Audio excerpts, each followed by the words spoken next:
Hello दोस्तों, इस video में आज हम बात करते हैं कि हास्य रस अथवा करुण रस के बारे में, रूपक और उत्प्रेक्षा अलंकार और रोला अथवा सोरठा छंद का परिभाषा। पेपर में हमेशा आता है हास्य अथवा करुण रस में से किसी एक का परिभाषा देना, उसको उदाहरण सहित ही लिखना है। रूपक अथवा उत्प्रेक्षा अलंकार में भी दोनों में से किसी एक का करना है, वो भी परिभाषा सहित उदाहरण देना है। और रोला अथवा सोरठा में भी यही करना है, दोनों में से एक को करना है और इसका परिभाषा उदाहरण सहित देना है। ये 10th और 12th दोनों एग्जाम में आते हैं, तो इस वीडियो में आज हम इसी का आंसर जानते हैं, परिभाषा उदाहरण सहित। हम पहले हास्य रस के बारे में, इसकी परिभाषा आप डालेंगे हेडिंग परिभाषा ब्लैक से, फिर ऐसे करेंगे ब्लू पेन से लिखना शुरू करेंगे। हास्य रस का स्थायी भाव हास होता है। किसी व्यक्ति के विकृत रूप, आकार, वेशभूषा आदि को देखकर हृदय में जो विनोद का भाव उत्पन्न होता है वही हास्य रस कहलाता है। इसको आप अगर चाहे तो इसको ब्लैक पेन से लिखेंगे तो इसको देखने में और भी अच्छा लगेगा। एग्जामिनर देख के, कॉपी देख के थोड़े इंप्रेस हो जाते हैं। फिर उदाहरण आप डालेंगे ब्लैक से, फिर ये सब लिखेंगे ब्लू से।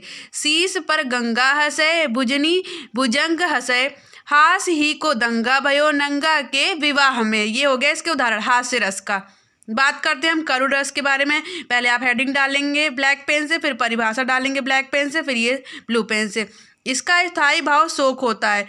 शोक स्थायी भाव जब विभाव, अनुभाव तथा संचारी भाव का प्रयोग संयोग होता है तो वह करुण रस की निष्पत्ति को दर्शाता है। रस के बारे में आपको लिखना है परिभाषा ब्लैक पेन से, फिर ऐसे डैश करना है, फिर नीचे ब्लू पेन से स्टार्ट करना है। हास्य रस का स्थायी भाव हास होता है। किसी व्यक्ति के विकृत रूप, आकार, वेशभूषा आदि को देखकर हृदय में जो विनोद का भाव उत्पन्न होता है वही हास्य रस कहलाता है। इसको आप ब्लैक पेन से डालेंगे तो ये आपकी कॉपी को हाईलाइट करेगा। फिर उदाहरण डालेंगे ब्लैक पेन से, फिर उदाहरण क्या है, शीश पर गंगा हंसय, भुजनी भुजंग हंसय, हास ही को दंगा भयो नंगा के विवाह में। ये हो गया इसका उदाहरण। बात करते हैं हम करुण रस के बारे में। इसको आप डालेंगे ब्लैक पेन से और परिभाषा भी ब्लैक पेन से। इसका स्थायी भाव शोक होता है। शोक नामक स्थायी भाव जब विभाव, अनुभव तथा संचारी भाव का संयोग करता है तो करुण रस की निष्पत्ति होती है। इसको आप डालेंगे, फिर उदाहरण डालेंगे ब्लैक पेन से। मणि बोए भुजंग सी जननी, फन सा पटक रही थी शीश, अंधी आज बनाकर मुझको किया न्याय तुमने जगदीश। ये हो गया करुण रस की परिभाषा के बारे में। पहले डालेंगे परिभाषा ब्लैक पेन से, फिर डैश करके। जब किसी वस्तु या व्यक्ति की किसी अन्य वस्तु या व्यक्ति से समान गुणधर्म के आधार पर तुलना की जाए या समानता बताई जाए तो वहाँ पर उपमा अलंकार होता है। उदाहरण लिखेंगे राधा के चरण गुलाब के समान कोमल।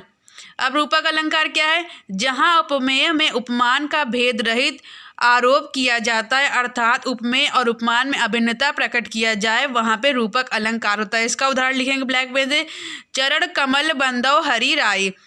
उत्प्रेक्षा अलंकार क्या है, इसकी परिभाषा, जहाँ उपमेय में उपमान की संभावना की जाए वहाँ उत्प्रेक्षा अलंकार होता है। सोहत ओढ़े पीतुपट, श्याम सलोने गात, मनो नील मणि शैल पर, आतपु पर्यो प्रभात। ये हो गया उदाहरण उत्प्रेक्षा अलंकार का। अब बात करते हैं रोला के बारे में। इसकी परिभाषा क्या है, यह 4 पंक्तियों वाला एक सममात्रिक छंद है। इसमें 8 चरण होते हैं। इसके प्रत्येक चरण में 11 और 13 के विराम यति से 24 मात्राएं होती हैं। इसका उदाहरण क्या है, जीती जाती हुई जिन्होंने भारत बाजी, निज बल से बलमेट विधर्मी मुगल कुरानी, जिनके आगे ठहर सके न जहाजी, है ये वही प्रसिद्ध छत्रपति भूप शिवाजी। ये हो गया इनके उदाहरण रोला का। वहीं बात करते हैं सोरठा का, तो इसकी परिभाषा क्या है, यह एक अर्ध सममात्रिक छंद है। इसके पहले और तीसरे चरण में 11-11 तथा दूसरे और चौथे चरण में 13-13 मात्राएं होती हैं। जेहि सुमिरत सीधी हुई, गणनायक करिवर बदन, करहु अनुग्रह सोई, बुद्धि राशि शुभ गुण सदन। ये हो गया सोरठा का उदाहरण। दोस्तों, आपके बोर्ड एग्जाम में ये तीनों टाइप के क्वेश्चन आ जाएंगे। हास्य अथवा करुण रस की परिभाषा, ये सारे तीनों क्वेश्चन 2-2 मार्क्स के होते हैं, तो इसको आप अच्छे से लिखिएगा। अगर वीडियो पसंद है तो वीडियो को लाइक करना, चैनल को सब्सक्राइब करना ना भूलें। हमारे चैनल पे आपको और भी ऐसी वीडियो देखने को मिलती रहेगी। वीडियो देखने के लिए थैंक यू सो मच।